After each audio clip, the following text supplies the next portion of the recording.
Good evening, everybody. Welcome to the Pits of Motor Chaos. It's your host, Dave.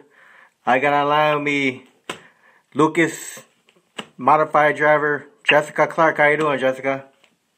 I'm good. How are you? I'm good. So, how did the race go on Sunday? I'm sorry, what was that? I said, how did your race go on Sunday? My race went pretty good for the first race of the season. I won my heat race, which was the first race of the day, and then I ended up finishing sixth in the main event. We struggled in practice on Friday, so I was a little nervous going into Saturday, but we got things figured out, thankfully.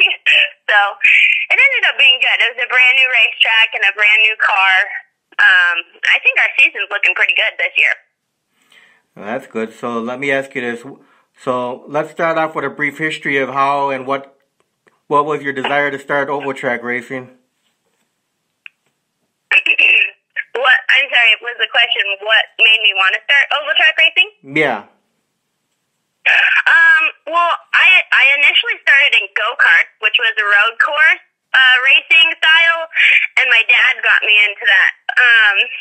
But after a couple years of that, I ended up moving into a dirt car that was on an oval track because it was a little bit safer than a go-kart. It had a roll cage. So my dad preferred that for me over the go-kart because there isn't even a seatbelt in your typical go-kart. And so I guess it wasn't really like, oh, I want to go oval track racing. It was more of like a decision that my father made for me because it was safer, just because of the style of car. So what'd you start on? You started in USAC? No, well, my two championships are in USAC racing, but I didn't get those until 2011, when I was about 17. I started when I was 11. So I raced a couple different things, but the first, I would say, full-blown race car that I raced was that Ford Focus Midget on pavement for USAC. And we traveled on pavement to Vegas, the Bullring. We traveled to Madeira, up to Oregon and Utah. And my championship season, I ended up racing somewhere around 36 races. So now you're the two-time USAC champion, the first woman in USAC history to win 2 championships in a year in 2011? Yeah, it was a pretty exciting year for us. We had a ton of second-place finishes, and we had one win at the Bullring in Las Vegas, which is my favorite racetrack. And really, it took a lot of that consistency. Typically, when you win a championship, it counts if you finish in the top 3 every race, and we tended to do that season.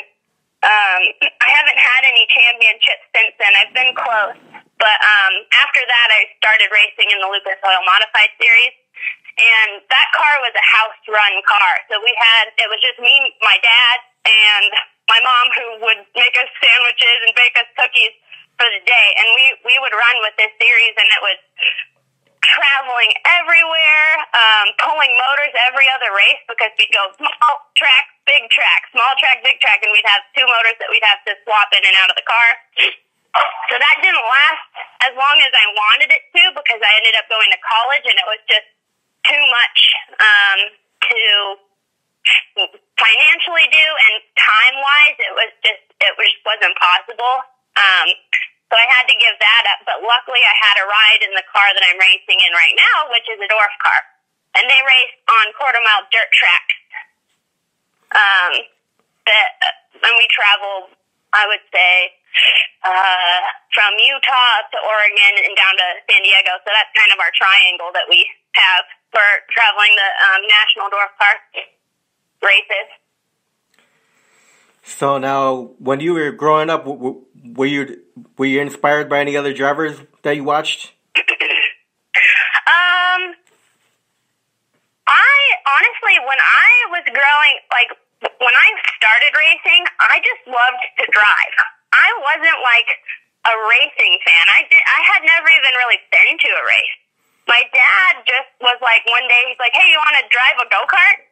And so I was like, sure, why not? You know, what 11-year-old doesn't want to drive something? Like, we don't have our license, so it's like so exciting for us because we get that chance. And so I went out and we drove go-karts, and then he's like, all right, well, you want to race these things? And I'm like, not really. I just like driving. You know, it's fun to go fast. And he tricked me into racing one race, but obviously the driving combined with the competitive side of it, and I didn't lose, that's what hooked me. And then after that, I was just all about, you know, racing on the weekends. I didn't really watch much racing growing up. Obviously now I do. But, so I'd say now, growing up, I didn't really have anybody that I looked up to, like no NASCAR drivers. I knew who Danica Patrick was, but, you know, I feel like I look up more to her now than I did back then. But now I really look up to sprint car drivers. I feel like they embody, that like super intense, drive and talent and a little bit of craziness that it takes to race cars. So I've got a lot of sprint car driver friends, that I could throw a name at you, but I don't know if you'd know who they are because they don't race they're not on TV, you know?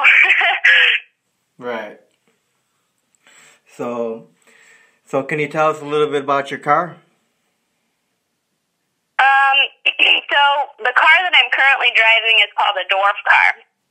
A lot of people call them dork cars, like D-O-R-K, because they're little and they look like scaled down old car, like 32 Ford Coupes and 32 Vickies. Mine's a 32 Vicky. It's scaled down from that body style and model. They have motorcycle engines in them, and they go pretty fast. They're pretty light. They weigh about 1,100 pounds. So the torque is definitely there, and they're super fun on dirt. The pavement siblings of these cars would be called Legend, if you've ever heard of a Legend. Yeah. So now, what kind of fuel do you run on? Fuel? Yeah. We use racing fuel. Okay. So yeah, these cars have racing fuel. And then, like, the modified that I raced and the USAC Ford Focus Midget, they ran on alcohol. Okay, so how did you get your car number 92? So my number typically growing up was 44. But when I got this ride, see, I don't own this car. I drive for someone who owns it. I'm like a hired driver. It was his number. The number 92, and so I just kept it. Like, typically when you race for other people, you don't take your number with you. You just, when you hop in a car, the number that's on the car is your number. But what's interesting about that number is that the same year that I got this ride, my fiance got a ride in a different car that's also the number 92, and everybody sees that we're both 92. They think we both picked the number and are like copycats, but we didn't. Neither of us chose it, but it happened that we both had it in the same year, so people like to hear that story. They don't believe it, but I wouldn't pick 92. Yeah. I like 44. Yeah. So how many crew members do you have for the car, and who are the crew members? I just have my car owner, and then myself. Occasionally I'll have a friend come along and help us out if they want to, or just hang out. These cars are pretty low maintenance. They're low budget race cars. Really good. It's a really good car for someone who doesn't want to spend a lot of money but wants to go fast and have like a pretty good time. They're not easy to drive, but as far as like bang for your buck goes, they're probably one of the faster race cars that you could buy that's also affordable. Okay, so do you have any sponsors? I do. I just got a new sponsor this year, Light of the World Beverages. They make bottles that light up. And I have Jake Swanson Shock Technology. That's my fiance's business. He builds racing shocks for the cars. And I'm learning that also. I'm starting to build my own shocks, which is pretty cool. And Pit Image, that's the company that does our graphics on the race car, which if you saw my my latest picture. The new graphics are pretty sick. Yeah. So tell me this one, Jessica. What was it like getting behind the wheel for the first time in one of these cars? It's an eye-opener. It depends where you're coming from. So I came from pavement, and then I went into dirt, and this car was the first dirt car that I drove, and it does not, it's very unpredictable, very twitchy, and you're just like, oh my gosh, I've got a lot to learn. Because I was used to, being on pavement, you just have to be consistent. You have to be smooth and very slow with your movements, like with your hand and your throttle. You have to be smooth with all that. On dirt, it's the exact opposite. You have to be an animal in the car. You have to be ready for that. Every little twitch that race car does, you have to be ready to catch it. And then you have to race next to people, like within inches. So it's definitely been super fun for me to hop into it from pavement because it's challenged me in so many ways. And I think it was definitely hard at first, but now I wouldn't go back. Like, I prefer to race on dirt now. So now, out of all the tracks you run on, do you have a favorite track? I do. My favorite pavement track, as I said, was the Las Vegas Bull Ring. It's right next to the NASCAR track. That's right next to. Obviously, it's right next to it. They have a dirt track, a road course track, and this pavement track. But my favorite dirt track is up in Marysville, which is in Northern California. Okay. So now, when you get ready for a weekend of racing, what goes into preparation for you? So, for me, I like to watch videos of the racetrack that I'm going to, especially if I haven't been there before. So, like, for example, this last weekend I went to Verona Speedway, which I had never been to, and I heard that it was super flat. And typically I'm used to racing on tracks that have a lot of banking in them. So I watched videos to see where people were running and the types of cars that I raced, and to kind of get an idea of how we would want to set up the car going into the weekend. So I'll do that. I'll watch the videos, and then I'll talk to my car owner and be like, hey, we need to do this little tweak on the chassis or the shocks or whatever needs to be fixed, just so that we hopefully show up more ahead of the game than we would be. And I don't typically wrench on the car because it's housed up in Simi Valley, and that's about 45 miles away from me, maybe more. And so I don't get up there to actually get my hands on the thing. That's what my car owner does.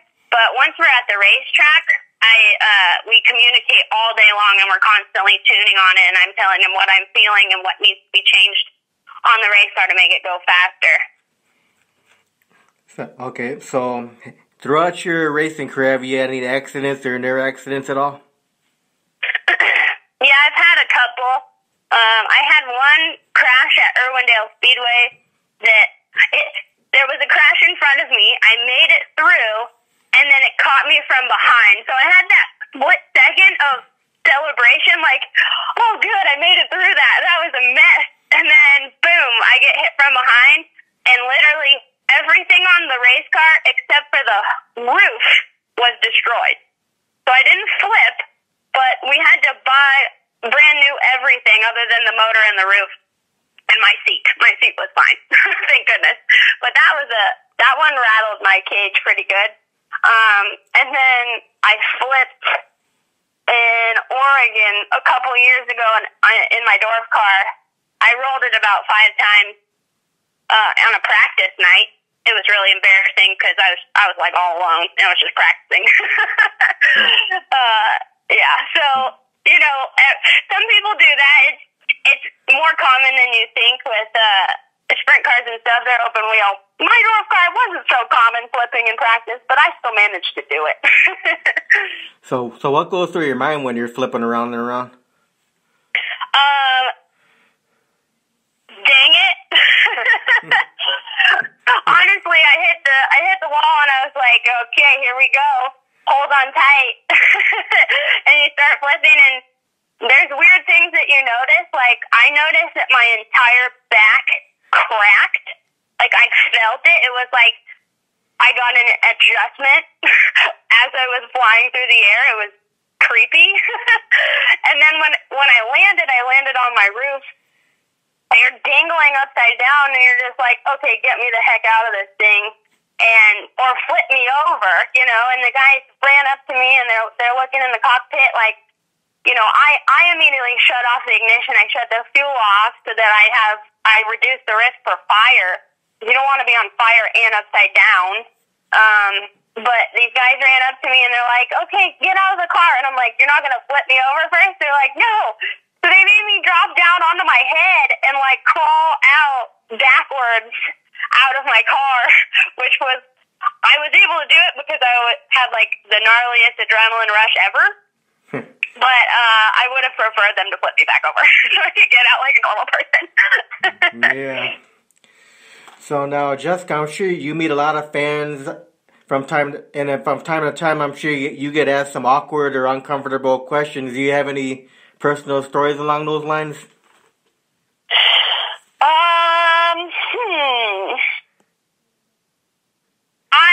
On Facebook, I get some weird messages on Facebook. I have almost 12,000 followers on Facebook.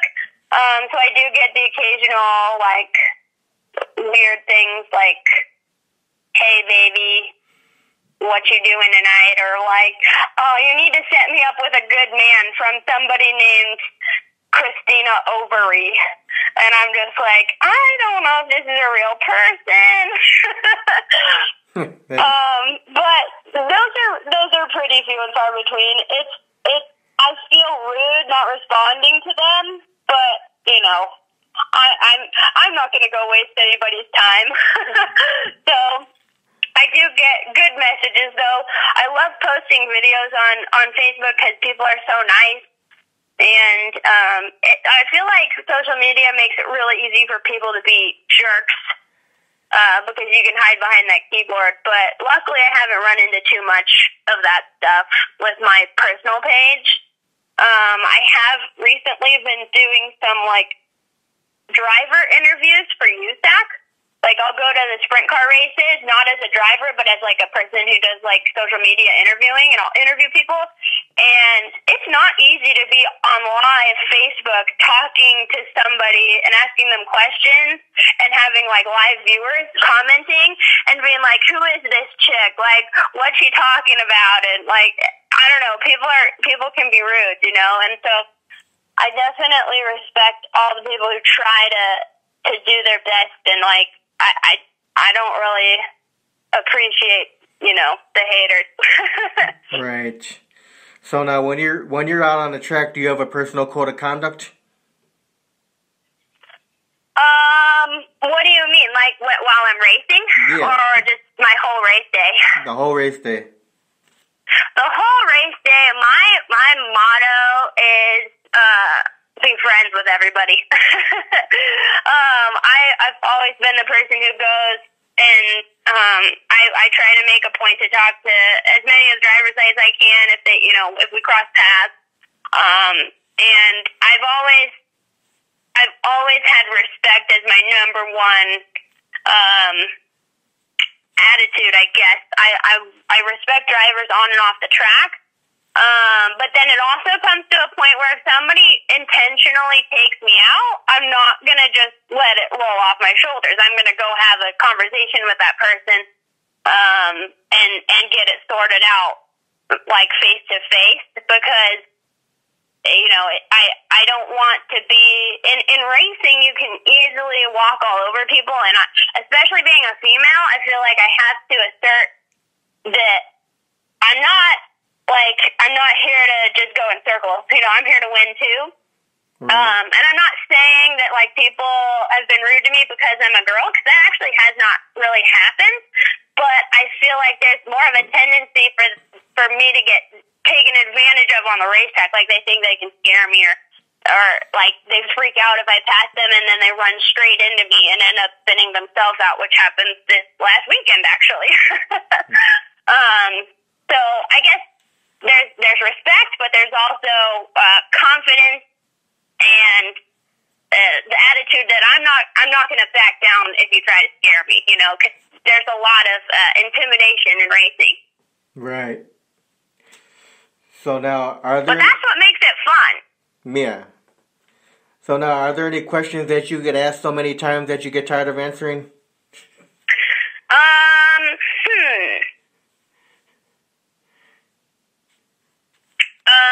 I guess whenever I tell someone that I race, I really don't tell people that I race cars because the typical response that I get is like, oh, like, you race, like, RC cars? Like remote control cars? And I'm like, no, I race cars, like race cars. And then they're like NASCAR? And then you're just like, and then you don't want to say I race a dwarf car because they're like, dork car? What? You know, it's just a mess. So I guess that's the only thing. I mean, all questions are welcome, you know, I don't really care. I think this interview, you've had some really new questions for me, which I appreciate, because I guess the typical questions I get in interviews are like, you know, what's your car? Like, what's your favorite track? You know, but it's like the questions that bring out someone's personality, you know, like, what do you do with your day? People don't ask that. They're like, I just want to know what color your car is. So now, what's the biggest thing that has made your career successful? Oh, the biggest thing, that's an easy answer. So I raced for a team, it was a driver development racing team, based out of Sacramento, California. And it specifically had drivers, young drivers from all over the nation, and they developed them to go to NASCAR. And so we spent the whole off season, which was between November and February, only a couple months, we spent that whole off season on the weekends going and having classes on how to tune your race car, how to do interviews, how to market yourself, how to train for racing, like physically train. You name it, they had it. They had a class on it. And so I did this for 4 years every off season, and then I raced for this team for 4 years. This is the team that I raced for when I won those 2 championships. And it not only was it the most beneficial thing for me as far as my career goes, it was the most beneficial thing for my entire life. Like, I got some seriously valuable skills from doing this. It was called Ron Sutton's Winner's Circle Driver Development Team. I made some amazing friends. I grew up between 14 and 18, where all of my friends in high school were just still going to high school and then partying on the weekends. I was going to school, and then on the weekends I was going to these classes, and I was racing, and I was being a business person, and I was partially emancipated because I had to sign papers that said I sign my life away if I get hurt in this race car at this racetrack. Like, I'm not going to sue you. So I had a totally different high school experience because I was expected to be in the real world, you know. Right.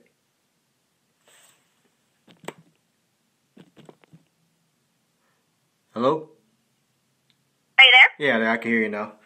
Yeah, you said about the real world. That's the last thing I heard. Oh yeah, that's about it. It just gave me an opportunity to get a glimpse of what it took to actually be successful in this sport. Which, I mean, right now I guess it depends how you define your success. I mean, I wanted to go to NASCAR. I'm not in NASCAR right now. I'm 24. I'm racing dwarf cars. But I feel like all of those skills have made me successful in absolutely everything I've done. So it's been awesome, and I would not change it for anything. Okay, so what kind of advice would you give to others that are considering doing the type of racing that you do in the future? My advice is that if you can't handle getting knocked down every single weekend and not winning ever, for the first, heck, might even be 5 years, don't do it. Because this kind of sport is not for the faint of heart. It's not for quitters. It's not for people who have thin skin. It's for people who have fire in their bellies and a love for the sport and want to go super fast. Because when you actually do win that race, you're like, oh man, this is what I do it for. You know, you get that inspiration and that excitement and the adrenaline. So I guess that's it. But also, you know, there comes the money side of it. You know, it costs a lot of money to do this. And I've been fortunate enough to have my parents support me throughout all of it up until I went to college. They paid for, you know, my race cars. They paid for me to race on this team. And I would not have been able to do it without them. So I think it's twofold. Like, you have to be able to stick through it, but you also have to, if you don't have the money, you have to be willing to go figure out a way to get it.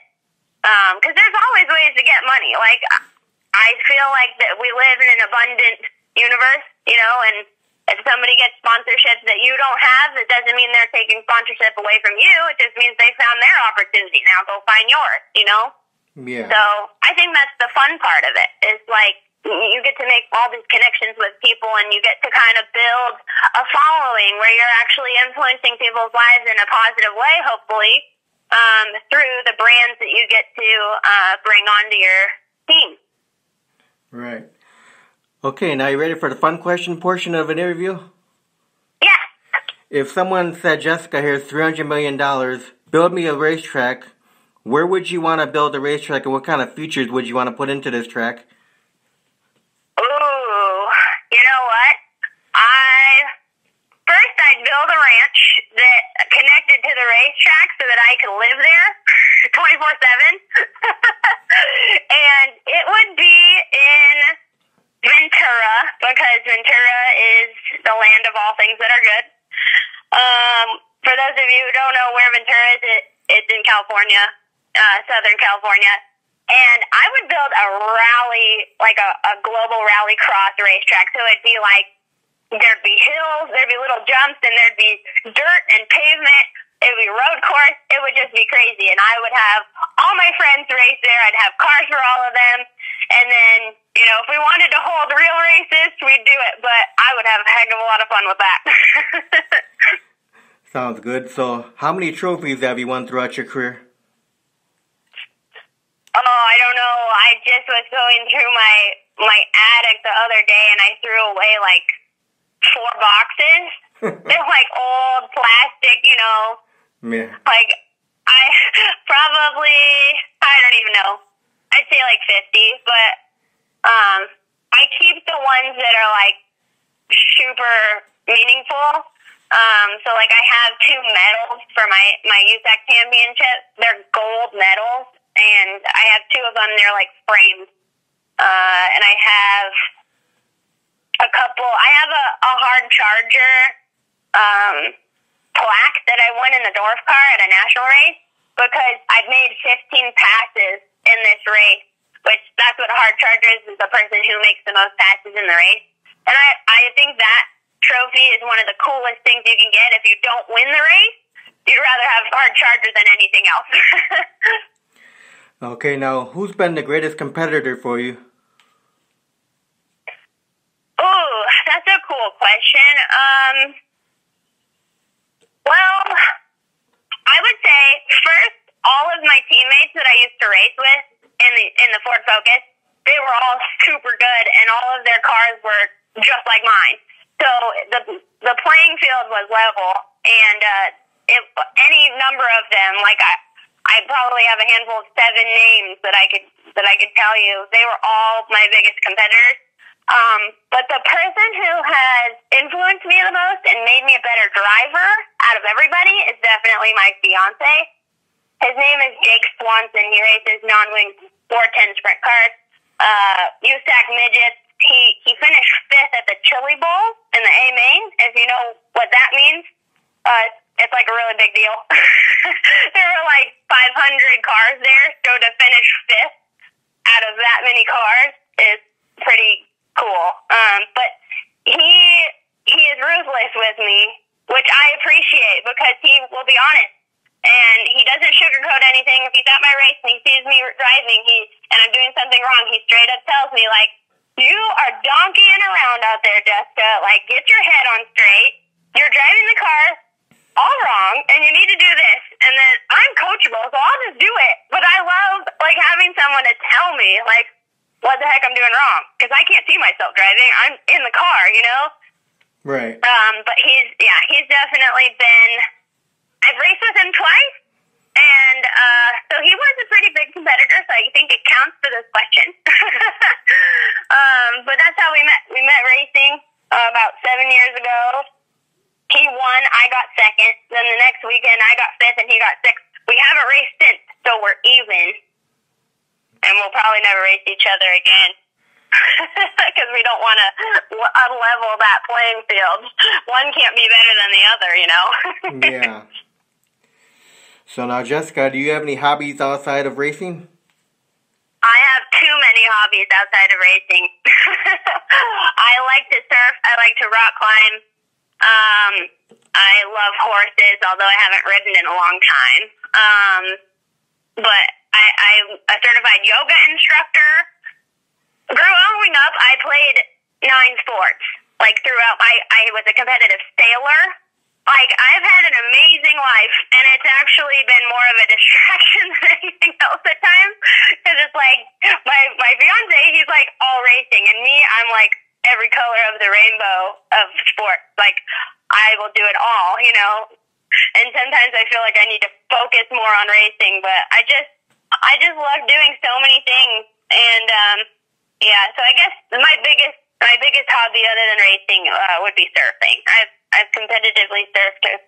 I did that a couple years ago, and then I just surfed for fun. But you know, I tend to put competition into it every time. Now, if you and your fiance ever have time to take a vacation together, what you have a favorite vacation spot? A vacation? Yes, we've talked about it already. Well, I mean, our honeymoon's coming up, and he wants to go somewhere tropical. But our vacation spot, we want to go to New Zealand. I want to go to New Zealand because the water there looks so cool. Like, they have pools that are like the most aqua blue you've ever seen. And then they have the beach, and then they have the mountains. But what they also have is race cars. And he's always wanted to race down there. And so I'm like, hey, it's the perfect spot to vacation and go racing at the same time. There you go. So now, if you could do time traveling, go back in time, would you do anything differently?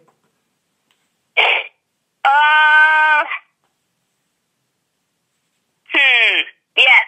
There's one thing I would do differently. There was a guy, so with racing, you know, you get to a certain point where, like, okay, the only way I'm going to get to NASCAR is if I hire someone to market for me and I get, like, a manager-type person. And then we get millions of dollars to go racing, because that is what it takes to get to the top levels. Like, they don't just hire you because you're good. They hire you because you have millions of dollars backing you, and that's what it takes to race one of those cars.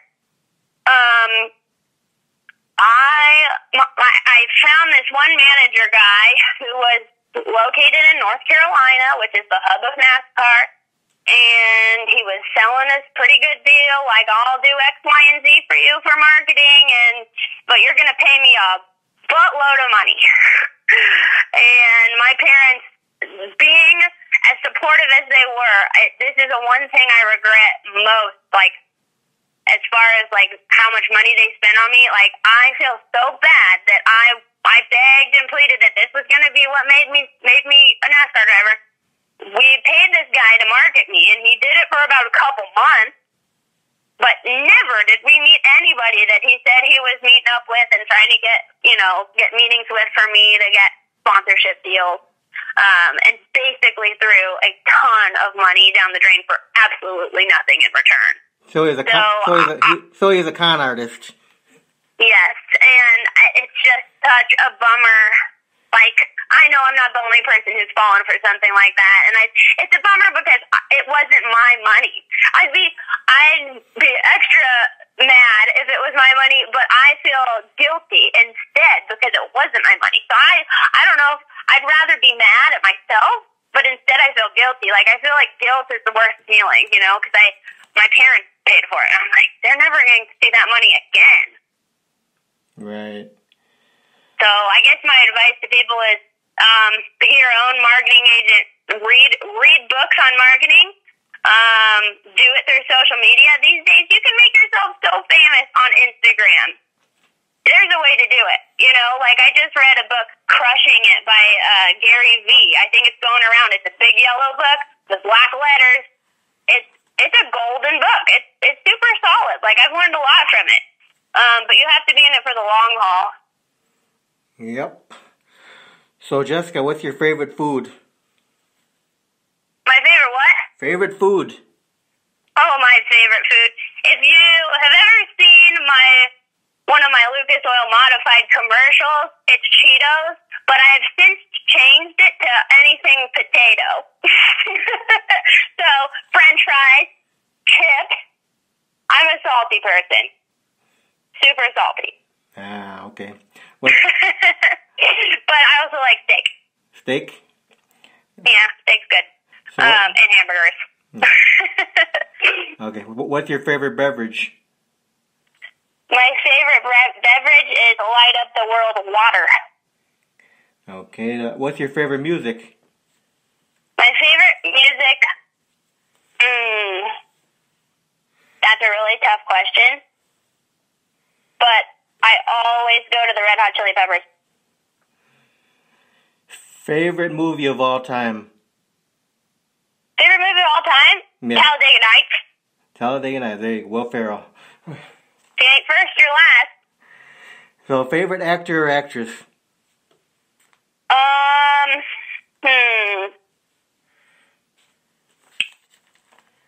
Let's see. My favorite actor would probably be Donald Trump in Home Alone.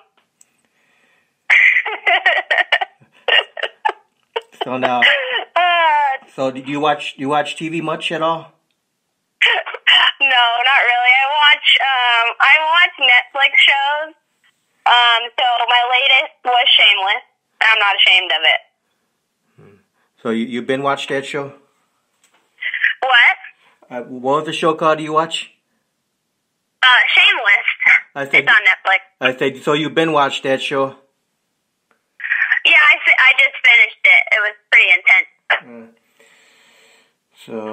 So what's been the fondest memory of your racing career? I'm sorry, what was that? What's been the fondest memory of your racing career? The fondest memory...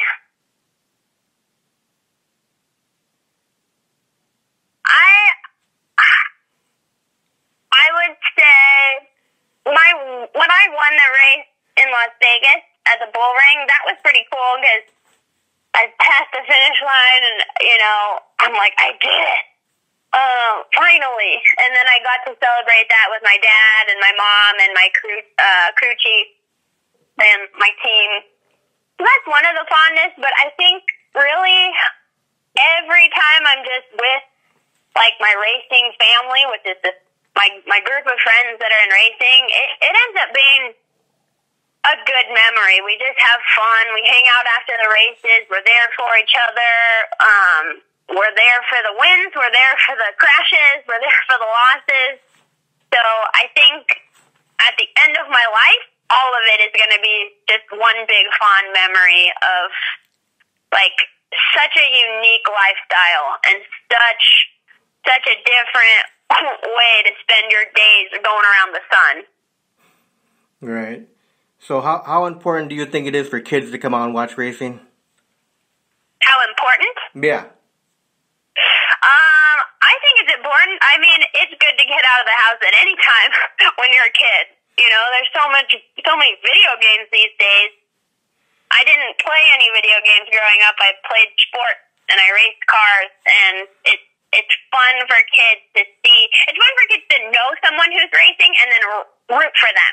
and then go and sit in the race car after the races. I make sure that I keep my car out of the trailer at the end of the night, and whoever comes by it, if they have kids, I say, hey, you want to get in my car? And they always get in it, unless they're like super young and like they're like, who is this big human talking to me? Like, mommy, hide me.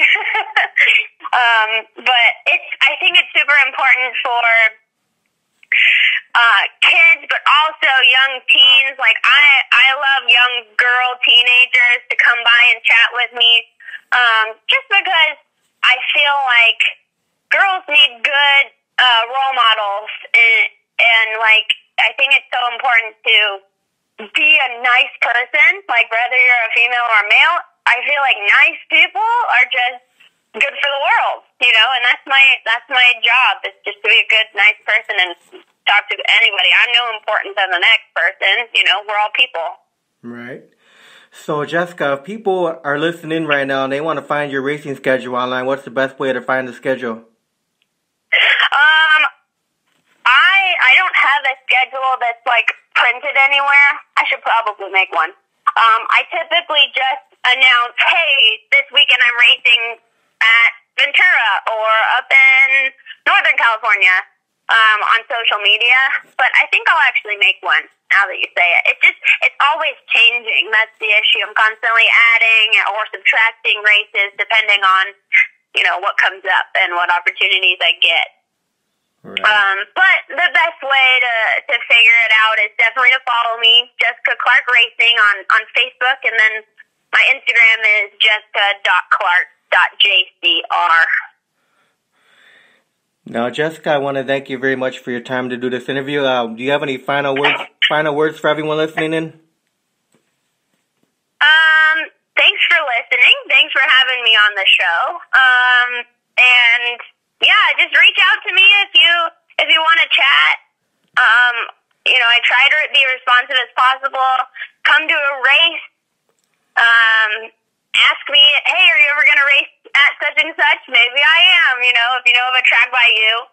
And I guess have an awesome life, everyone.